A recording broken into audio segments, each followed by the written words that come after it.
हरियाणा विधानसभा चुनाव को देखते हुए महाराणा प्रताप भवन कुरुक्षेत्र धर्मशाला में राजपूत समाज की संघर्ष समिति की एक बैठक का आयोजन किया गया। इस बैठक में कई अहम फैसले लिए गए।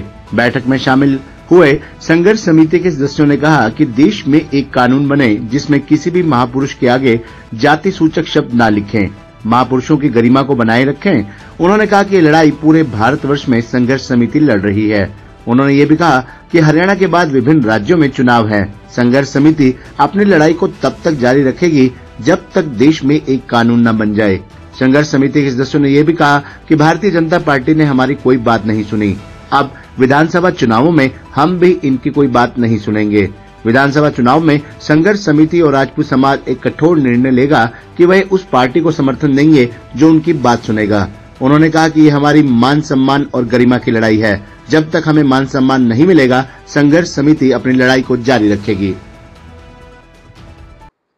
आज हम पूरे हरियाणा से ज्यादातर जिलों से राजपूत समाज के नुमाइंदे यहाँ हाजिर हैं और जैसा सबको मालूम है कि इलेक्शन का दौर है, असेंबली इलेक्शन नज़दीक है, तो समाज ने बैठ करके एक मीटिंग करके ये निश्चय किया कि भाई हमें क्या करना चाहिए, क्या रणनीति इलेक्शन में अपनानी चाहिए। उसके बारे में सभी भाइयों ने विचार रखे और अपना अपना विचार रख के विचार विमर्श करके ये समाज फैसला लेगा।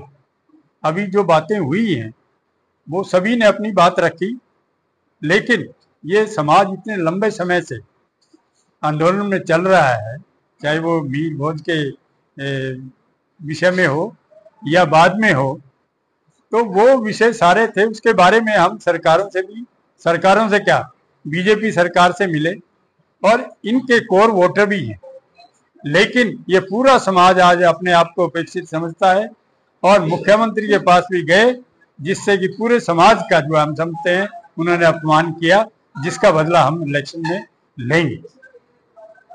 संघर्ष समिति के हमारे तकरीबन कोई 86 मेंबर पूरे हरियाणा से मुख्यमंत्री को मिले थे और उनके आमंत्रण पर मिले थे और वहां पर हमने एक मेमोरेंडम उनको लिख के दिया था कि हमारा मेन जो मांग है वो हमारा किसी टिकटों की और किसी चीज की मांग हमारी नहीं है। जैसा पूर्ण सिंह जी ने बताया, ये हमारे मान सम्मान, स्वाभिमान और इतिहास की बात है। तो हमने उनको लिख के दिया था कि मुख्यमंत्री जी, आपने हमें बुलाया है और हमारी मांग ये है कि आप असेंबली के अंदर एक विधेयक लेके आए, किसी भी महापुरुष के नाम के साथ जाति सूचक शब्द नहीं लिखा जाए।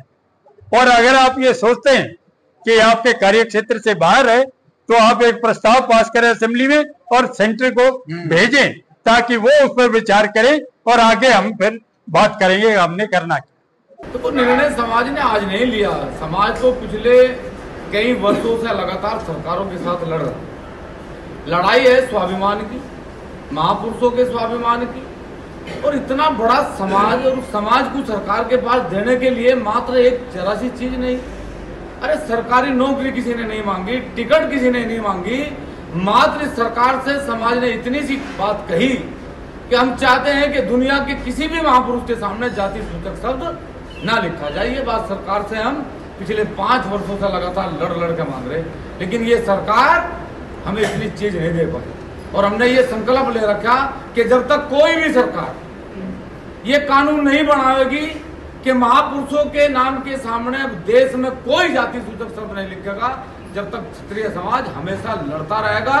और इस चुनाव में भी, क्योंकि जिम्मेदारी भारतीय जनता पार्टी की थी, मुख्यमंत्री की थी कि वो समाज के जिम्मेदार लोगों को बुलाना नहीं चाहिए था, जाना चाहिए था संघर्ष समिति के पास और कहना चाहिए था कि ये आपकी जायज बात है और मैं इसका समर्थन करता हूं और ये वादा करता हूं कि आने वाले चुनाव में हम लोग ये कानून बनाएंगे कि कोई भी जाति सूचक शब्द किसी महापुरुष के सामने नहीं लिखेगा।